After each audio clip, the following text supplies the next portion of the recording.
Ladies and gentlemen, welcome once again to Packernet Podcast.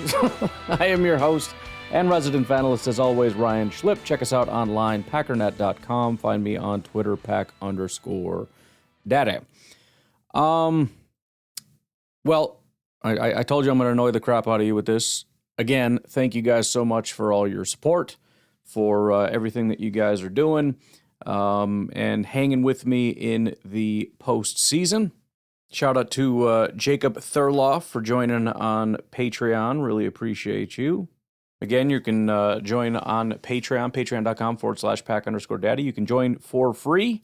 If you want to support the podcast, you can go ahead and find a tier that works for you, as little as $1 a month to support the podcast. Okay, so today, not as much news and notesy stuff going on, nothing massive. There is more drama, though, which I appreciate. Why don't we start there? So yesterday it was Baker Mayfield firing off at Stefan, just out of nowhere. Just all of a sudden, like, yeah, that freaking idiot treated me like trash, never loved me. Like, what, bro? Well, we had the Buffalo Bills had a press conference, right? You always have the off-season press conferences, especially when there's big news and whatnot, to kind of get out there and speak to the media and answer the questions, kind of get out in front of all the rumors and all that kind of stuff.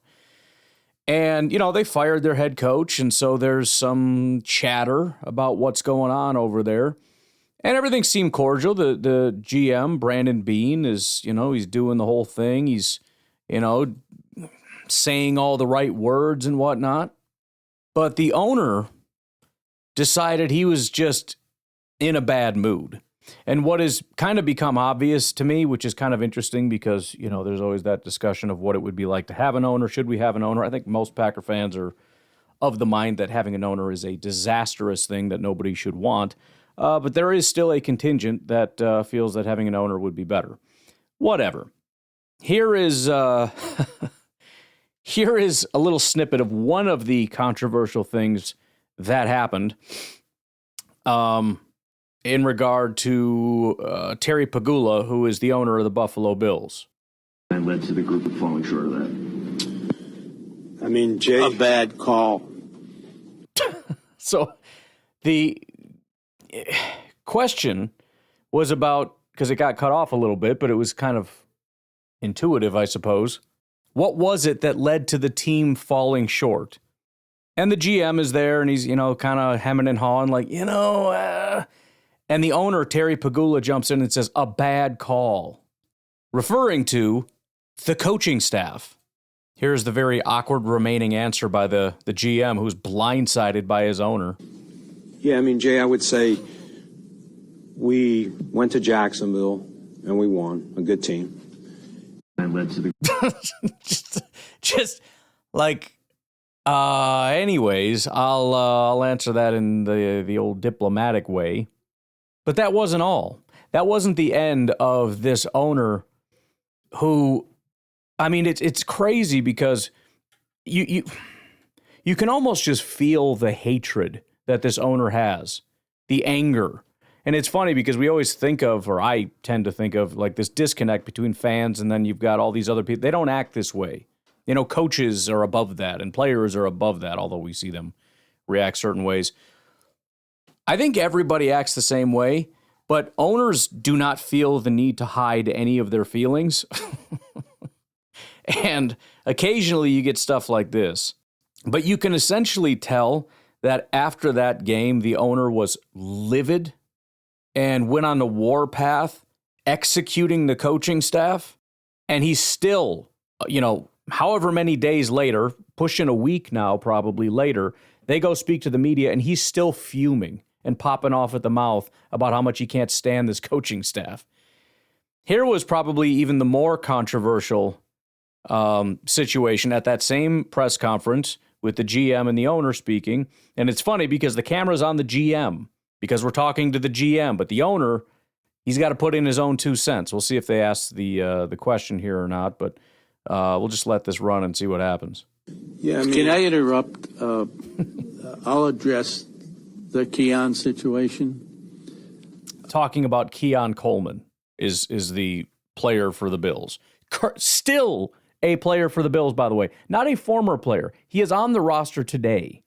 So he's going to address that Keon situation. The coaching staff pushed to draft Keon.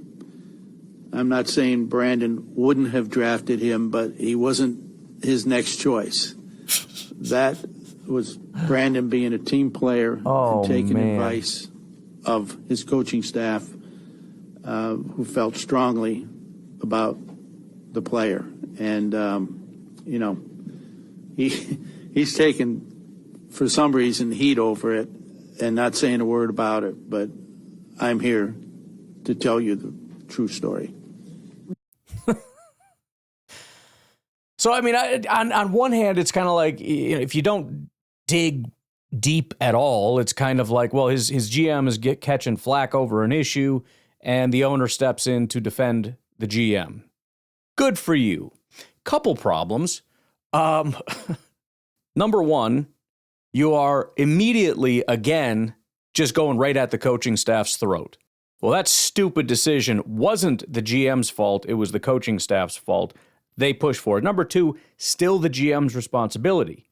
It's his job to make those selections, and he has to determine whether you call it a team player if you want to, but that's not really how that works.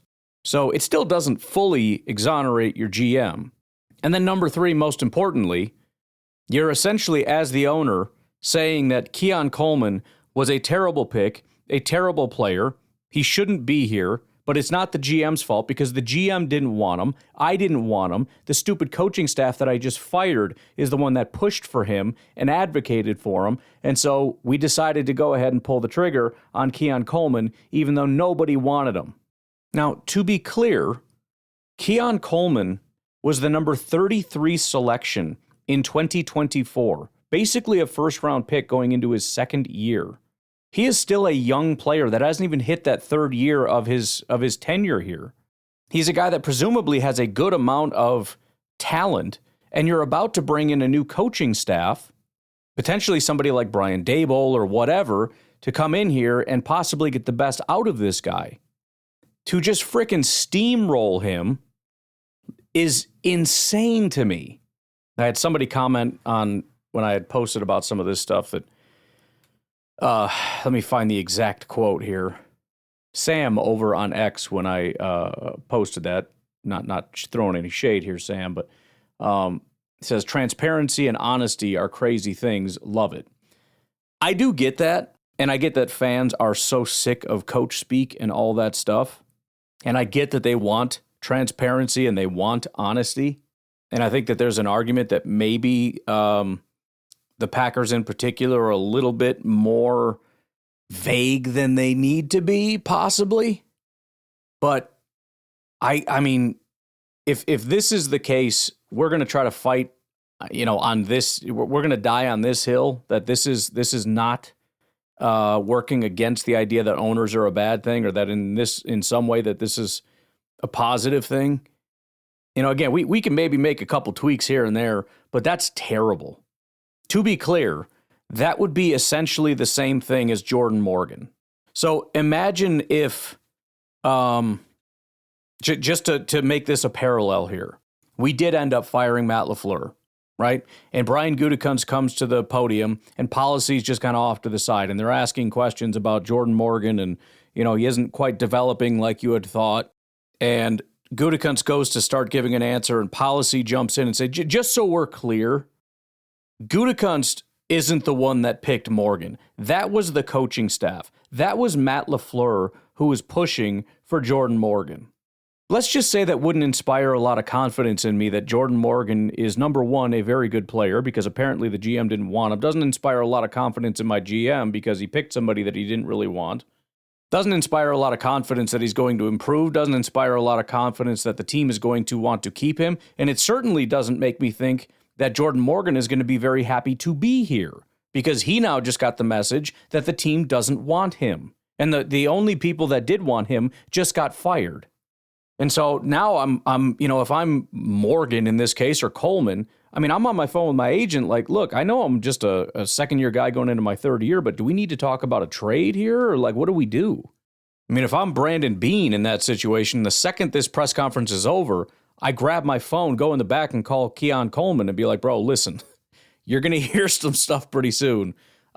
Just know that Pegula's, he's got some issues, some dementia problems that are starting to pick up, and he just spouts off a little bit once in a while.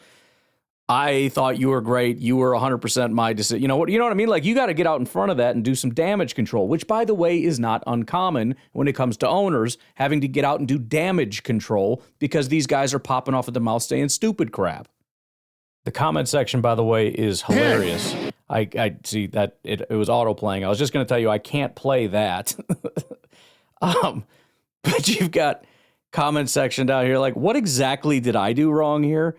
Evan saying probably shouldn't have just not done this press conference. Groovy says this is how the team implodes. Whole bunch of memes of people writing Keon Coleman and just posting sort of like, wait, what did I do type of memes, catching strays memes. Dante over at Barstool says, is this real life or AI? No way this is real. So again, I mean, if you want to have a discussion about owners and which is better or whatever, fine. But let's not jump on frickin' grenades here. All right, this is bad. This is really, really bad and should never have happened. Now, from my perspective, I love this. Not for Keon, sucks to be Keon and all that, but as a person with no affiliation to the Buffalo Bills, watching another team implode and do stupid crap because they have an owner and we don't, plus the offseason drama and the content, I mean, give me that all day. I'm living my best life over here. Ty says, everything about this press conference is a disaster. My bar for owners is very low when it comes to these things, but yikes.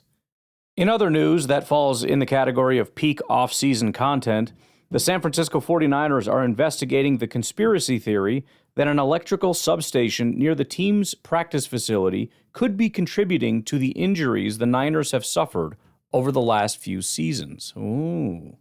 Electricity makes you tear your ACL. I didn't know that, but I guess maybe. Apparently, let's see what we got here. Electromagnetic fields from a nearby electrical substation may contribute to their recent injury surge, including seeking studies on EMF effects on tendons. Ex-users claim low-frequency EMF degrade collagen. The theory addresses the 49ers' chronic soft tissue issues, such as ACL tears, affecting players like Bosa and Williams in 2025, despite the facility's long use without prior problems. Scientific evidence from PubMed studies shows low-frequency pulsed EMF promote tendon cell proliferation, reduce inflammation, and aid healing in therapies for conditions like plantar fasciitis, contradicting claims of injury causation. I guess that means proliferation is a good thing. Okay. Either way, I love it, man. I dig it. You know what I mean? Let's do it. Let's talk about freaking EMF and cell towers and how that's, causing ACL tears. I'm 100% there with you. Let's do it. All right. Anyways, let's take a break there and we'll come back and see what the heck is on the other side. Steelers have officially completed an in-person interview with Mike McCarthy. I am 1,000% rooting for that. For no other reason than football is here for my entertainment, and that would be the most entertaining outcome. All right, we're going to have to compress some of this news here because a lot of things I wanted to talk about we're going to have to probably skip because just like that, and this is why I freaking wait. I always get annoyed, like just get it done as early as possible, but it's like the news hasn't happened yet, you got to wait for the news.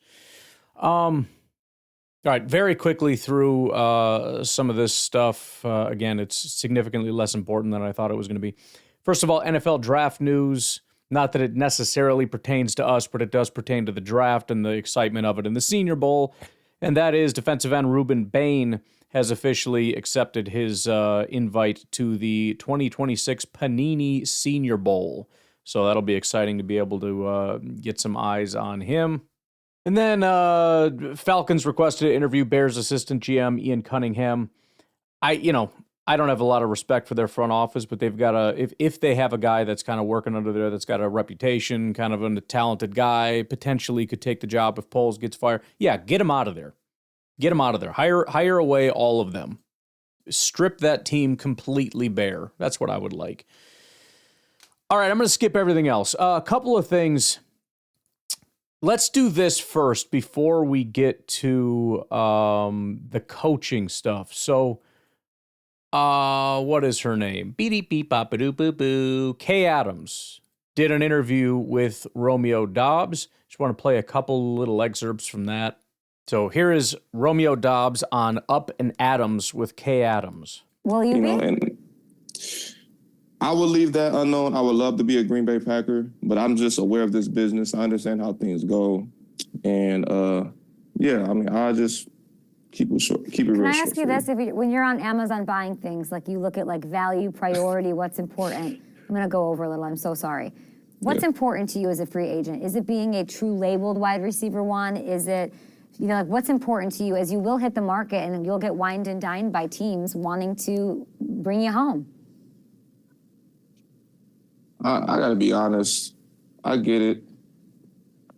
Free agency and money and all this other stuff. But when it really comes down to it, I just want to play football. And,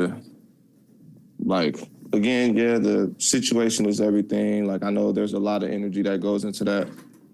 But, like I said, when it comes down to it, I still got to be a ball player. I still got to go out there, make plays, be a team guy, be reliable, and just to continue to be a leader that I'm growing into. Sounds like you want to be a Packer, but I will tell you, go take the nice dinners, because I think you're going to have teams like the Chiefs, and I think the Ravens.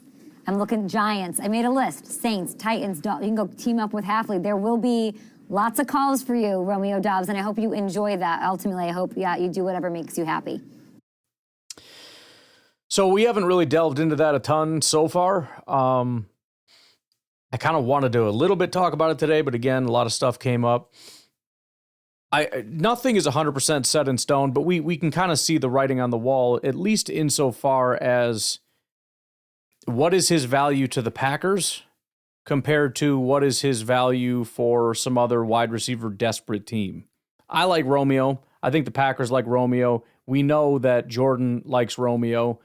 I don't think it's impossible that they could work something out, especially if Jordan is really pushing for that, although I think that would maybe just annoy people because maybe certain GMs that drafted a number one wide receiver. But I wouldn't say that it's impossible. I would just say that it's somewhat unlikely. And, I think depending on where he goes, I think he could end up being a really solid receiver, which is going to annoy a lot of people because he's going to go have success, and it's going to be, look at this stupid Packers team, look at this stupid Gutekunst, look at stupid blah, blah, blah. It's going to be very annoying. But, honestly, what is the right decision here? Or maybe a better way to put it, because that's relatively obvious answer, what is the scenario where keeping him makes the most sense? And the only thing I can keep coming back to is, there's a certain amount of money that everybody's worth. And this is kind of the thing I wanted to talk about a little bit today, but I'll try to shut up before I get too much into it. But everybody's worth something. Kind of.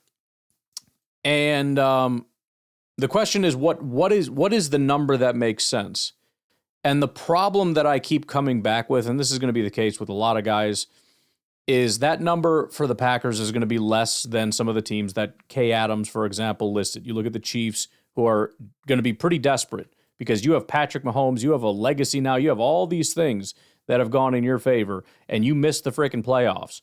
And a lot of that is because Pat Mahomes' assets keep going down, including potentially, I haven't really looked into it, but potentially they're going to be losing Kelsey. And if that happens, they are in big trouble. They're already, letting assistants or whatever, like Nagy, go out and look for head coaching jobs or letting people leave and all this stuff. I think there are going to be teams that look at Romeo and say, we want him because we think he can be a legitimate X receiver. Maybe not like an elite number one, but a number one, And I think the Packers look at it and say, we have Golden, we have Watson, we have Reed, we have Tucker. Those are our primary guys. After that, we talk about Dobbs. And I know Golden wasn't, but Golden is the future. Whether anybody else likes it or not, that is the situation. And it's not like he's a piece of crap that's no good or whatever. Like that is the situation. And I'll say this, if they roll out the carpet for Romeo, it's going to make me really wonder if they just hate Golden or what. The other issue here that's, kind of the same thing, but we'll say in parallel, is the fact that a lot of these guys are about to get paid. And I think Christian Watson is one of them. I saw Ken Ingalls recently just put out that he believes that by I think he said the start of the season or whatever the timing is, Christian Watson will end up being the third highest paid player on this team behind Jordan and Micah Parsons. Now, you also have to consider that some of these guys he's assuming will not be on the team anymore, Rashawn and Elton and whatever. So I don't know what that leaves us at, but I think he gets his big boy paycheck. And good for him. I mean, hopefully he can stay healthy, but I mean, if he can, that guy is an elite player. And I think eventually, we got to look at Tucker Kraft and Jaden Reed, and these are big boy contracts we're going to be looking at. So, again, I think GMs and guys like Russ Ball look at positional spending, and we've been spending very little at wide receiver for a long time, which has allowed us to spend in other places because of the rookie contracts. But now that the bills come due, there's only so much. It kind of reminds me of the Jordy Nelson situation or something where we went and got Jimmy Graham. And so you look at it and it's like we had Jimmy Graham and I think Devontae or something like that. And it was like, yeah, between these two guys, it's too much money. We spent, $10 million on Jimmy. And so we don't have the money for Jordy anymore. So, it's that whole positional spend thing. We don't want to put too much in a certain position or whatever. I don't know. But I think it'll fall into that same category. All right, there's another clip here. This one, I'm guessing she'll ask the question, so I'll just let it play out. What moments stuck out as far as you look at them like, oh, okay, this isn't like maybe as one-sided as it used to be? Yeah, so when I first came in, again, I didn't really, I'm a young player. I don't really know much. I just know to obviously go out there, play football, just, be a dude. And like I said, so when they took Jordan out the game, that was number one. Because everybody in the world know it was dirty hit. I mean, again, shout out to Chicago. Again, great football team, but that was number one, obviously. Like, everybody in the world saw it. I saw it, you saw it. And again, it was just, I think just the energy on both ends, like, them chanting Green Bay sucks before playing the Rams, and it's just like, like, I don't know. It's a lot. It's a lot. But the rivalry is very deep there, from the fan base to the players. And it's just, again, there's just so much more to it. Like, I don't really know how to break it down, but again, I don't know. It sounds like this is going to stick with you, like it's sticking. I mean, you're there, you're like, I'm a young player, I'm just a guy, but now it sounds like you have what is your stake in the rivalry personally? No, it's real. I mean, it's definitely real. Definitely real. And it's just, again, just the whole, shebang from, again, like I said, players talking and that hit. Obviously, it's just, it's like, What are the what are the chances you and me can get your coach and Coach Johnson together, talk it out? Oh my goodness. Okay, that I will leave that unknown. That is not my business. Because that was clearly in the air as well. Mm-hmm. But I will stay out of that. So, Romeo's kind of getting caught up with his words or whatever, but that clip was pretty fantastic. First of all, so she's asking about the rivalry, and he immediately starts talking about, whatever, shout out to them, but that hit was obviously illegal. In other words, okay, fine, yeah, you want to call it a rivalry, I guess, because they beat us or whatever, but let's be completely honest, they took out our freaking quarterback with an illegal hit. So, okay, sure, yeah, I guess there's a little bit of a rivalry. But I also really like that, he's confirming what we can kind of already tell, that it's a very real rivalry. It was mostly centered on, them and how serious they take it. But there's also no, there's no question that they freaking hate each other. And that's what I like about it. I want them to hate each other. And I especially want the Packers to hate the Bears because I can see how much they hate us. And that can't be one way.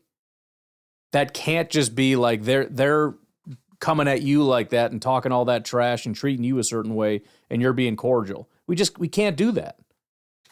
You can't do that. It becomes a one-sided battle where you just get made to look like an idiot. You're just a punk. And you can't let them do that to you. So I'm glad that Romeo said that. And it's also hilarious, just the little Matt LaFleur thing, the fact that he laughed about it. Because again, it's like, you want to try to pretend or think that, they're above that, or it's, we're making a bigger deal out of it than whatever. And he immediately is just like, yeah, dude, I'll stay out of that, but that's definitely a thing, I want it to be a thing. I hope Matt LaFleur hates him. I hope Matt LaFleur is losing sleep. Not enough that it causes any serious damage or anything, but I want him to lose sleep over how much he hates that freaking coach, how much he hates that team, those players, everything. I want him to freaking just hate those guys. So hopefully all that is very, very real, because that because we need to go in there and make them little brother again. We need to just go in there and freaking embarrass them. And then the last one I wanted to play is this. Obviously, it's very important given our current situation. Romeo Dobbs talking about Matt LaFleur. What is that relationship? I love Coach LaFleur. He's a huge reason why I am where I am. And I don't even want to speak on just the football aspect, because I know, just part of my growth just as a person. I give him a ton of credit for that, because again, it's just a bigger perspective on every end. You get a Hall of Famer in Aaron Rodgers, and you bring in Jordan. Clearly, the whole offense is different going into that next year when Randall's gone and Cobby's gone. And I thought just throughout the course of those years, with Jordan obviously being the guy in Green Bay, I thought he did a fantastic job. Just us being young players in the league, are we talented as a room, as an offense? Yeah. Yes, we are. But it was just, it wasn't normal is what I'm saying. What do you mean? What different. Wasn't normal? Just the team, how young the team is, and just giving us that opportunity to grow is what I'm saying. Romeo, people wanted your coach fired after the season. Yeah. What did you think of that? I disagree with that. And the biggest reason for that is because, Matt has he's one of the best coaches in the league, bro. Let's go. And, like I said, just based off the situation alone and what he had to deal with, I do not fault them keeping him there. He's one of the top coaches in the league. I do like hearing that. I know I've been on sort of the I don't really care bandwagon, and I stand by that for the most part. As far as, it's nice that the players like you, but at the end of the day, there needs to be some level of fixing the problem at hand that I believe is a coaching problem. If it's not a coaching problem, then I don't care, but I think that it is. But it is nice to hear it, especially in an interview like this that feels more genuine. You know, Romeo kind of has this vibe to him in this interview of, I don't know, it doesn't feel like he's tied to it. You know, he knows he's going to be a free agent and get a bunch of money. And he's kind of just, it's like senioritis kind of a thing. He's a little bit more laid back. It feels a little bit more honest, which is always the most, I don't know, fun, entertaining, good, important interviews, because I would rather have the truth. But I also just, I don't know how it is with the players in LaFleur. I know that they're always going to say that they like him, but I don't really know. And there are times when, you know, like I said, those locker room speeches and whatnot, I just kind of feel uncomfortable, like it feels forced and like it's not really his thing. And I don't know. I mean, the players don't look super excited in those things, and you know, I don't know what his reputation is. So to hear such an impassioned endorsement of Matt LaFleur as a person. And I believe what he said, partially because of the way that he said it, but it also does make sense when you look at what his reputation is around the NFL. It's not just because he's some kind of a genius. I mean, it's funny how everybody's like his best friend. When Saleh was out there, it was like, oh, by the way, Saleh's his best friend. And when Joe Barry's out, it's like, oh yeah, by the way, Joe Barry's his best friend. And then now there's this other defensive coordinator. What's his name? I'm blanking on, but it's the guy everybody wants. Oh, by the way, it's Matt LaFleur's best friend. Like, everybody is very close friends with LaFleur. And then you listen to players, and you got Romeo Doubs not just kind of casually saying like, yeah, you know, he's a good coach, he's a smart guy or whatever. It was, you know, he's first of all, they respect what he's been through, and they acknowledge that it's a very challenging thing he's going through with all the young players, especially, and with all the injuries and how to navigate that. But also to be able to endorse him in sort of a, you know, what would you call it?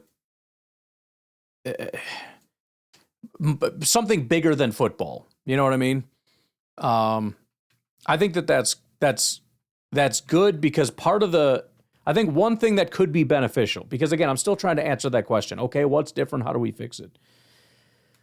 The biggest concern is that players have they're at that stage where they roll their eyes. You know, it's like, oh boy, here we go. Another freaking speech about how this year's going to be different. And it's the same bull crap. But if they genuinely view it the way Romeo is talking, in terms of like, Matt LaFleur is doing everything he can to try to pull us up, and he's working and he's grinding and he's getting there, but there's so many hurdles. The point is, it's not like we've peaked and there's nothing new here. It's that we're a young team and we're striving and we're getting there and we're getting over the hump.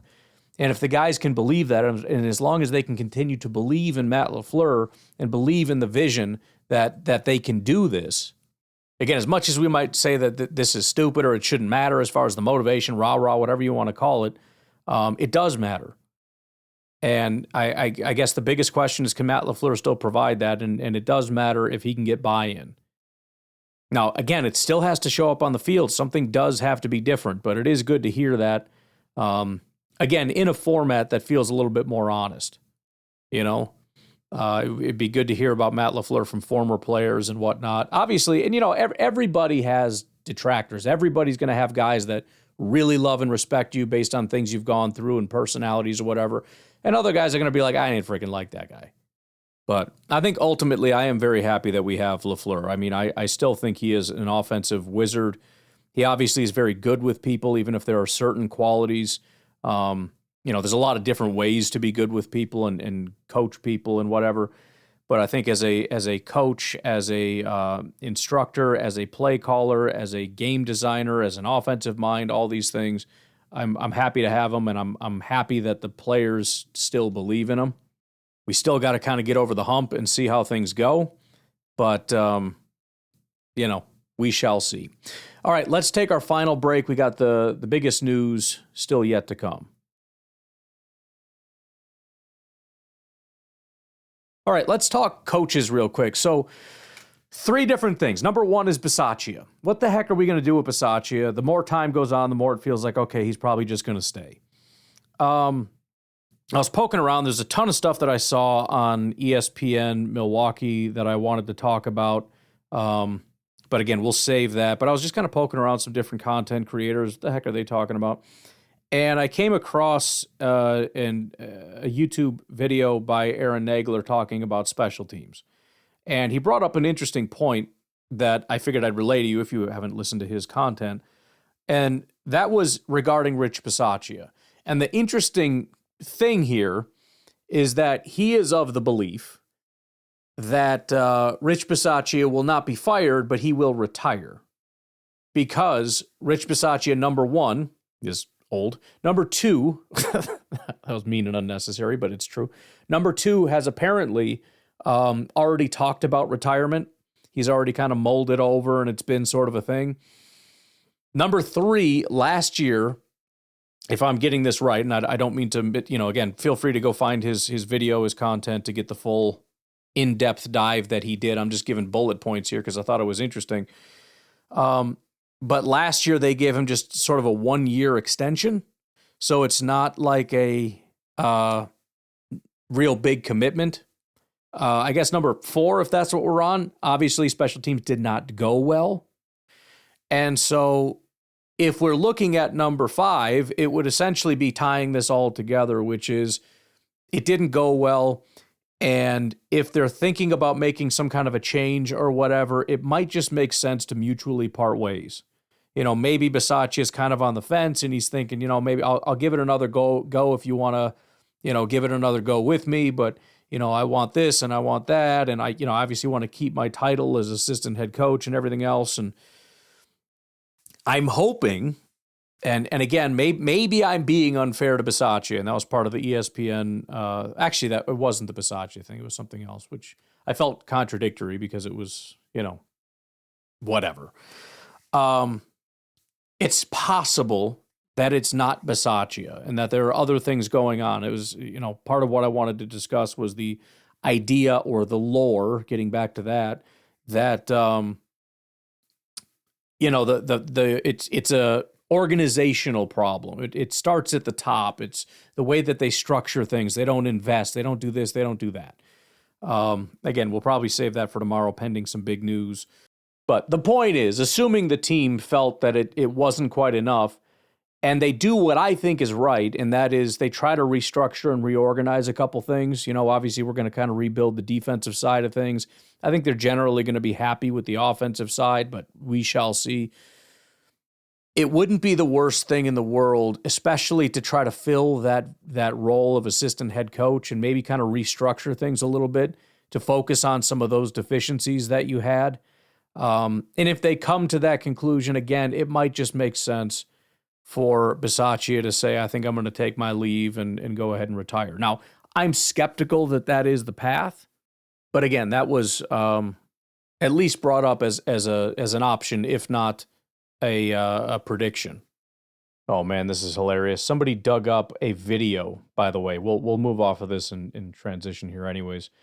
Somebody dug up a video because now all the war rooms are being recorded, which of course the Packers won't because of the most secretive organization in the world, which should make me happy. But as a consumer, I want to see all things.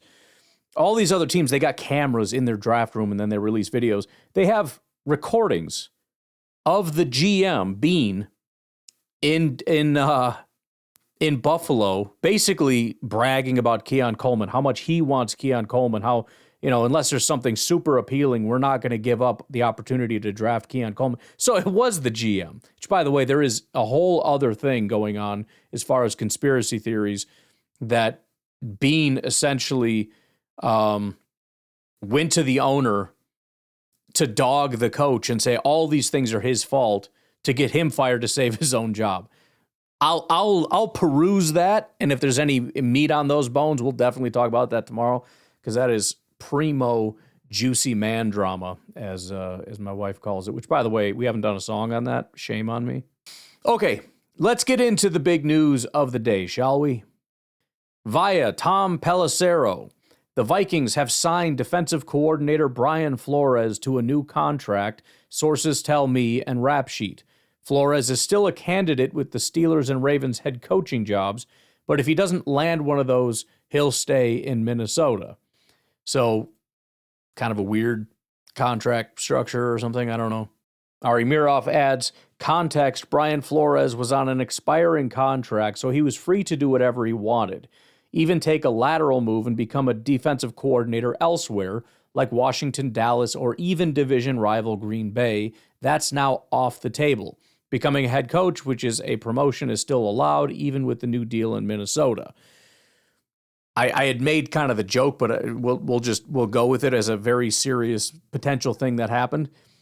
The Green Bay Packers reached out to Flores. Flores took that information to the Minnesota Vikings, and they gave him a contract on the spot.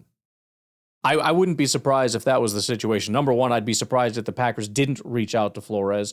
And number two, I could absolutely see Flores using that as leverage to secure his job there while still looking for a head coaching gig.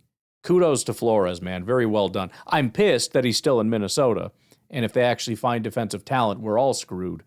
But, good for him. Oh, by the way, the Chiefs have agreed to a deal. Eric Bieniemy is back as the offensive coordinator. That's the funniest thing in the world that those guys just keep bouncing back and forth. So everything stays as it is in Kansas City. Anywho, the big news of the day via Adam Schefter. Packers interviewed defensive backs coach Al Harris today for their defensive coordinator job. So not that they reached out, not that they have whatever. It's already done. Al Harris flew in, sat down, had a conversation. That is done. So it's interesting because the reason I didn't even bother to bring up Al Harris, despite how excited everybody is about him and wanting him to be here, is because he wasn't even on the list as far as nobody else has reached out for Al Harris so far. Dallas, Washington, the Jets, whatever. So far, that has not been a thing, so I didn't mention it. Green Bay is the first team to reach out and sit down with him. So I'll say this. I am, I kind of brushed it off at first. I remember this was several weeks ago. People were talking about Al Harris. I don't remember why or what the context was. And it was one of those things I tried to brush off because, X, Y, and Z. And I remember going through the stats kind of live as a way to try to dismiss it and being like, actually, things are pretty good. Like, it's actually kind of impressive. So I guess I'll have to shut up about that. My bad. I will continue to dig in a little bit more on Al Harris. This is relatively new, but I mean, first of all, you have to, from the standpoint of the the what would you call it? Romantization. It doesn't matter. Football is romantic to football fans. And this would be kind of like Mike McCarthy going to the Steelers and Rodgers playing for McCarthy. That would just, it would light a fire in my heart. This would be similar. Al Harris is a special football player for this football team, and there's no question about that. And having him here, having him back in Green Bay, having him on the sideline with a headset on, screaming and cheering and jumping up and down and getting the troops rallied up, which he'd be a sideline guy. It's exciting. It would it'd be like if we had Clay Matthews come back as a defensive coordinator or something. Like, how could you not love something like that? I think that in and of itself is cool. That's not a reason enough to do it. But if they decided that he was the right guy and they did hire him, I would be beyond excited for those reasons, just to be happy to have him here. Now, what I already know off the top, obviously former football player, very good with football players in that ability to communicate, kind of like a lot of other guys, kind of like Dan Campbell in a way, that energy that he brings as well as knowing how to speak to football players. Jeff Hafley's very, very good as a communicator. But I think there's a different level of communication when you're a football player. You know what I mean? There's a different level of energy. There's a different level of buy-in. There's just a different attitude. You know what I mean? It just exudes from you. So you take a guy like Jeff Hafley, but then you add in sort of that Dan Campbellness, and that's what you get with Al Harris. Now, I'm not trying to overstate Al Harris because I don't know what he is in terms of his ability to be a play caller or any of those kinds of things. I'm not trying to overstate it.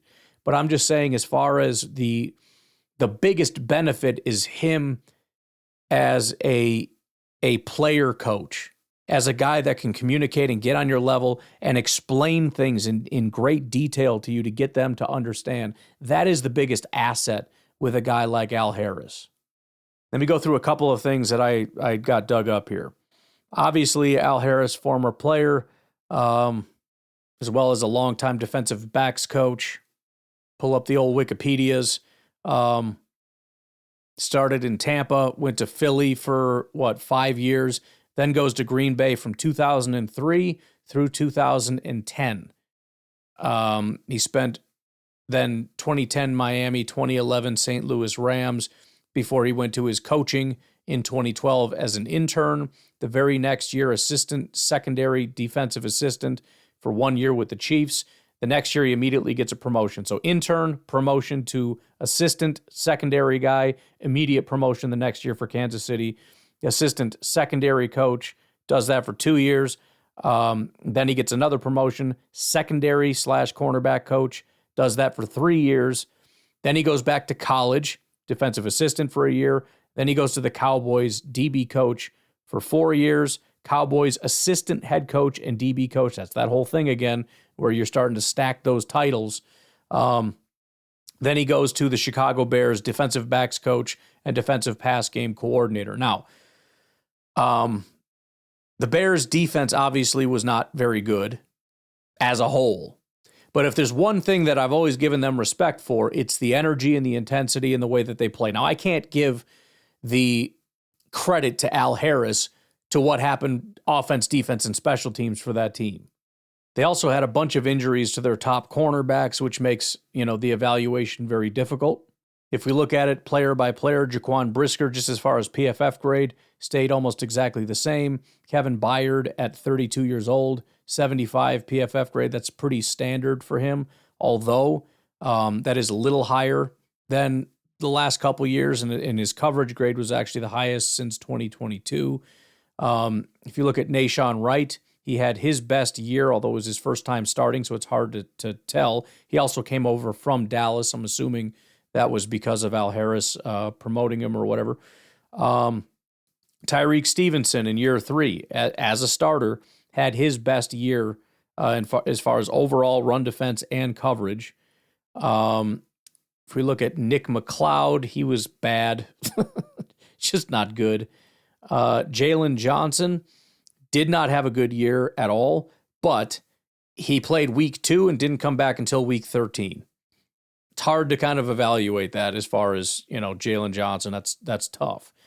Kyler Gordon took a big step back after 2024. He played week 6, 7, and then 13 wild card and divisional playoff round. Jalen Jones played 2 games, and then it's all down from there. Again, hard to evaluate. Some of the guys did really well. The safeties kind of stayed the same. The corners that did step back, their 2 top corners, played less than half of a season because of pretty serious injuries. So, but again, I don't think when you're going and getting guys that this is necessarily how you do the evaluation.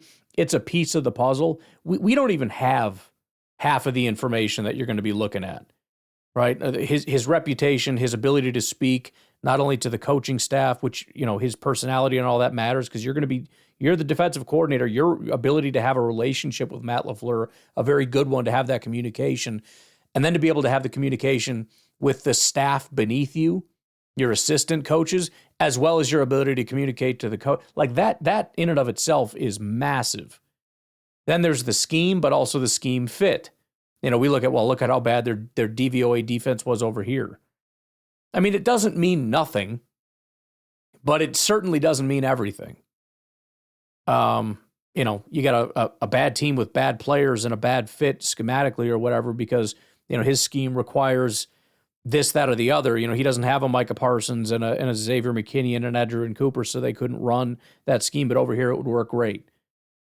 It's hard to evaluate these kinds of things. So you look at the whole big picture. And it's good to look at the positives and the negatives because we get so, and this is the same with the NFL draft, we get so 100% and 0% are the only options. Either we have to get that guy or it's a failure, or if you touch that person, you're an idiot. One of the biggest notable things with Al Harris seems to be, and I think this was the point that I was looking at, the track record of takeaways. It was somebody called in and talked about Al Harris and the takeaways, as opposed to, I think it was in contrast to me saying it's fluky that it was actually Al. Well, Al Harris has been in Chicago for a couple of years. I don't think last year was super high in interceptions, but this year is. And then you go back to Dallas, and they had really high at least one really high interception year. I can't say for sure that that's Al Harris, but it's certainly intriguing. Now, it's also not a reason to hire a guy as a defensive coordinator. You have to do 1,000 things, and trying to get them a lot of interceptions is one of 1,000, and it's relatively low on the list. Continuing on here, rather than being known primarily for scheming for a coordinator seat, Harris has made his mark as a specialist coach. He's highly regarded for technically coaching defensive backs, fundamentals, anticipation, physical play, and confidence. He emphasizes instilling confidence and mental toughness in his players, rooted in his own experience as a veteran corner. He's described as even-keeled in his approach. He's not a yeller and screamer, but firm and demanding when needed. Across multiple stops, his secondaries have emphasized playing on the ball. Cowboys defensive back units under his leadership ranked high in interceptions over several seasons. Bears DBs also led the league in interceptions and turnover differential, indicating his impact on ball hunting habits. Now, again, I couldn't tell you definitively what his scheme would look like, but we can try to infer based on his stops across the NFL. If you look at the Bears and what the Packers have done recently, there's a high likelihood of you'd stay in that 4-3 base defense. As far as coverage, probably something that leans on blanket coverage concepts in disguise, especially in the secondary, man principles, and press man-to-man looks to bait interceptions. Now, again, that's kind of tricky because, the Bears are trying to run that, but they got guys like Jalen Johnson, guys that they genuinely believe in. And maybe they're wrong to believe in it because, again, they fell off. Whether that's injuries or not, I don't know. But they believe they have two guys that are just solid players. And so again, you got to be careful. If your strength is your number one safety in your pass rush, I don't know if man to man is the primary thing. You look at what the heck was the guy's name? Not Milt Hendrickson. That's different. He's in our front office. Whatever, the old crazy defensive coordinator guy that we talked about that was in Baltimore and then the Giants, his whole thing is we're going to be so good at pass rush that our cover guys, even though they're playing man, which is tough, they're not going to have to cover for very long, so it works out pretty well. High risk, high reward. But again, any good defensive coordinator, so for example, if you bring in Al Harris, you're not going to say so what is just your blanket scheme? Okay, here's what I think is like a cool defense that I would run. Presumably, when he comes in there, he needs to have a plan for what would our defense look like. He's got to do his own homework on the Green Bay Packers and what they have. You got to explain to me, what are you doing with our guys? What are you going to do with Micah Parsons? What are you going to do with Lucas Van Ness and Devontae Wyatt? What about Quay and Edge? What can you tell me about them? And how would you utilize those strengths? What are you going to do with these safeties that we have that are really solid? How do you envision that? So again, going through scheme is kind of interesting, but it also, we always have to be kind of flexible in our understanding of what they generally run because there's going to be a lot of adaptation. That being said, obviously, like everybody else in this freaking staff that we've been going through over and over and over again, they're all DB guys. And so a lot of these guys are coverage-centric, which, it depends who you get. If you get some of these former safety guys, they might be able to kind of look at the defense through the eyes of a safety and kind of work with that. But you get a guy like Al Harris, I really struggle to believe he's going to be okay with the corners we have. Not that, he's not the GM, but I have to think he's going to lean and get in the GM's ear and be like, look, bro, we need a guy. I need you to go find a dude for me. I know we don't have a pick till the late second round. Take a couple swings at it. We got to get that guy or free agency or something. Got to make it work. So, again, that's kind of the interesting thing. Once we do settle this, who is the defensive coordinator? We got to hear from them. We got to figure out kind of what they like to do defensively, how they view defense through the eyes of what. We might be looking at defensive tackle. You got to get that run defender. I think that's a big thing for a lot of these guys is the ability to stop the run up front. So you're looking for that one technique or something that's going to be able to get in there and help stop the run so that you can just focus on that front four. Because the front four thing is cool when it's like, yeah, we can just rush four. Yeah, but can you stop the run with light boxes? Because if you can't, they're going to keep attacking your light box until you start loading up. Now you're not covering with 7 anymore. So now we're going to attack you through the air. If you can not only pass rush with 4, but stop the run with 4, now you really got something. But that's the point. Who is the defensive coordinator? What do they need? And then we can kind of pursue through that. Now, I will say I tend to think that this is a lower probability. When you look at some of the candidates that we've already interviewed, the Eagles guy, that's a big one. I still think, man, I hate this name thing. I just need a list of every name in the world in front of me. Jim Leonhard. Obviously he's still in the playoffs. So we'll see, depending on how the playoffs go. So we cannot interview, nobody can interview Jim Leonhard right now, given the fact that they're in the postseason, not in person. So we'll see what happens there. I believe they can do virtual interviews. I think he already has done some, so we'll see if the Packers do that. But the point is, Jim Leonhard or not, I think there's going to be a lot of high-profile guys. I will say, though, I think that they need to seriously consider Al Harris.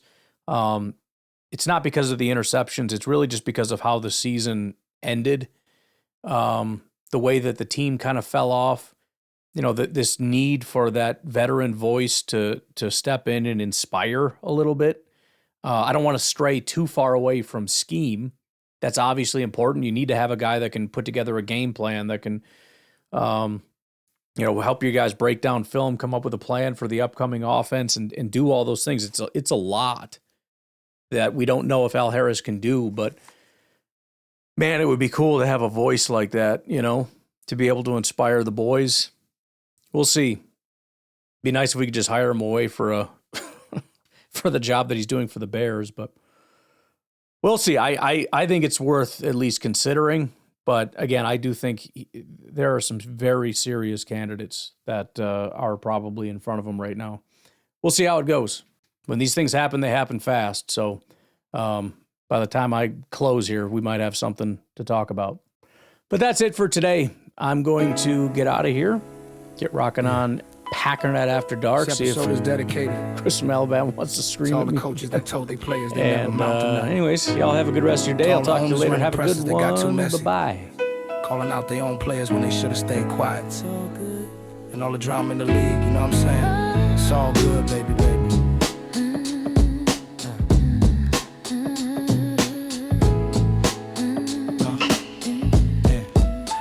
It was all a tweet.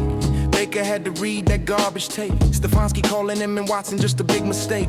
Hanging blame up on his wall. Said the dumpster fire comment when it started all. He let his feelings rock till his patience dropped. Shipped off like trash and the respect just stopped way back when he had the orange and brown on his back with the wins to match. Remember Cleveland days? You never thought that he would take it this far. Now he's in the NFC cause it's on tight. Time to get paid, Tampa made him ignite. Former starter, now they act like he's a sinner. Remember when he used to win them games for dinner. Peace to Brady, God win. Evans on the squad, Trask was back up, but Baker got the nod. He's blowing up like you thought he would. Twice a year he faces Stefanski. It's all good, and if you don't know, now you know, partner. Hey, you know very well what it is. Drama, quotes and tapes. Don't let him hold you down. Presses get wild. Reach for the stars. It's all good. They had a goal, Come on. but lost the way. It's all good. Cause in the end, the truth comes out to play. Check it.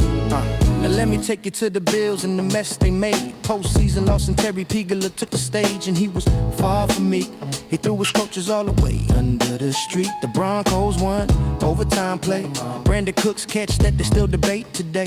Brandon Brandon Bean sitting there looking queasy. McDermott got fired and it wasn't easy. Never thought it could happen, this presser stuff. Terry calling out Keon, that was way too rough. Said the coaching staff pushed the second round pick. Now the whole building's looking real sick. Buffalo searching chaos for weeks. Organization looking like they sprung some leaks. Owners talking, airing out the truth. Consider wild cause they blame their youth. Front office and the coaches misunderstood. And it's still all good. And if you don't know now, you know, partner. You know very well. Come on. What it is. Precious. Don't let them hold you down. Drama. Yeah. Reach for the stars. Headlines. They had a goal, Oh, but lost the way. it's all good. Cause in the end, the truth comes out to play. Green and gold debate, should LaFleur stay or go? When I watched the playoff loss, man, I didn't know. 50 threads deep, Packers Twitter explodes. Got two camps now, everybody pick your roads. Message boards about to crash, and that's that. No need to worry, takes are where it's at. And the whole fan base is lounging. Debating every day, fire good at concert, keep them around. And thinking back on the Jordan Love track. Now some fans wanna bring the whole staff back.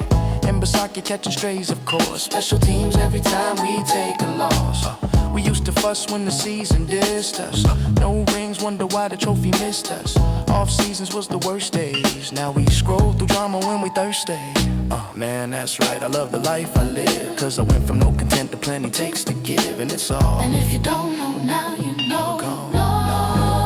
You know very well. Drama, What it is. quotes and takes. Don't let them hold you down. Pressure, that's right, Reach for the stars. that's right. They had a goal, It's all good, but lost the way. all good. Cause in the end, Pack a neck, the grab it. truth found out. Come on, hey. And if you don't know, you know. Representing after dark in the house. Juicy man, Packing that squad, mad drama. all day. Hey, you see it right. Juicy man drama, it's all good. But now, it's all good. NFL off season, it's all good. Partner packing that after dark, it's all good.